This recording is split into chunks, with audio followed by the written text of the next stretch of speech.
এই তো এসে গেছে। আরে ভালোই বৃষ্টি পড়ছে, গাড়ি থেকে নেমে এটুকু আসতেই তো একেবারে ঠিক আছে। হ্যাঁ বাবা, এই তো শ্যামলী, খারাপ রান্না করে এসেছো তো? ওরা তোমাকে বাদ দিয়ে দিয়েছো, তার যেতে হবে না তো এই শোতে?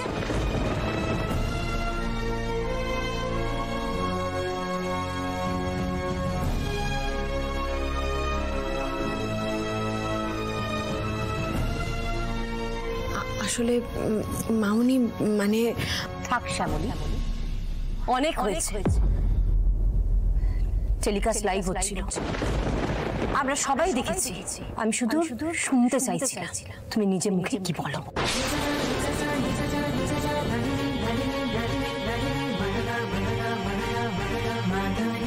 মামুনি আসলে অন্য কথা বলে আসল ঘটনাটা চাপা দেওয়ার চেষ্টা করিস না। তাহলে শ্যামলী, বাড়িতে একরকম বলে গেলে, তারপরে ওখানে গিয়ে দিব্যি সুন্দর রান্না করে একেবারে অন্য মূর্তি ধারণ করলে, তাই তো?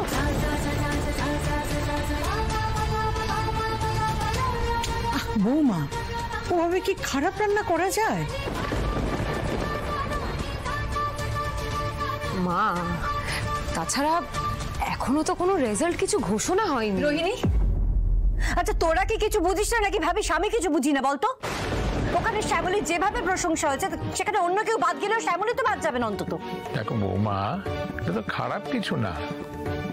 চ্যানেল শ্যামলীর সঙ্গে ভুলভাল ব্যবহার করে ওর উপরে একটা শর্ত দিয়েছিল। এখন ও যদি সৎভাবে... আপনারা কি কোনোদিনও শ্যামলীর ভুল দেখতে পাবেন না?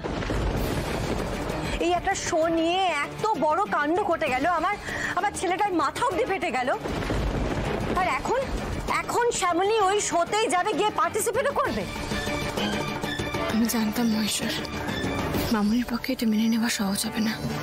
আর মামুনি তো কিছু ভুলও বলছেন না। আমি তখনই বলেছিলাম, দেখলে তো। এই যে আগের দিন যে ভদ্রলোক আমাদের বাড়িতে এলেন, উনি হচ্ছেন ওই চ্যানেলের বস। উনি কতবার সরি বলেছেন ওকে, আর উনি প্রমিস করেছেন যে শ্যামলীকে অসম্মান করা এরকম কোনো ঘটনা আর ঘটবে না। মা, দাদা ভাইরা অনেকক্ষণ বাড়ির বাইরে ছিল, একটু ওদের রেস্ট নিতে দাও না। রেস্ট পরে নেবে, আগে ওরা আমার প্রশ্নের উত্তর দেবে, তারপরে এখান থেকে যাবে। এই শোটা টেলিকাস্টের পর পাশের বাড়ির বৌদি জানলা দিয়ে জোরে জোরে চিৎকার করে সারা পাড়া কি শুনিয়ে বললো, ছি অপরাজিতা, তোমার এত বড় অপমান হলো, এত অসম্মান হলো, তাও তোমার বৌমা গিয়ে ওই শোতে খেলবে?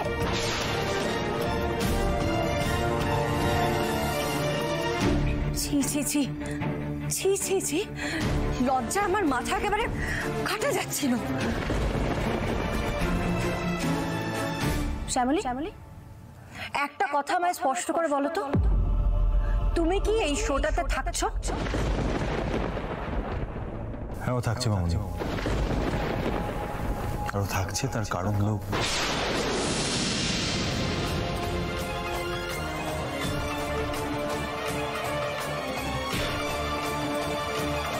আমি সবাইকে কথা দিচ্ছি, এই মঞ্চে আপনাদের পরিবার পরিজনের কোনো রকম অপমান হয় সেরকম কোনো কথা বলা হবে না।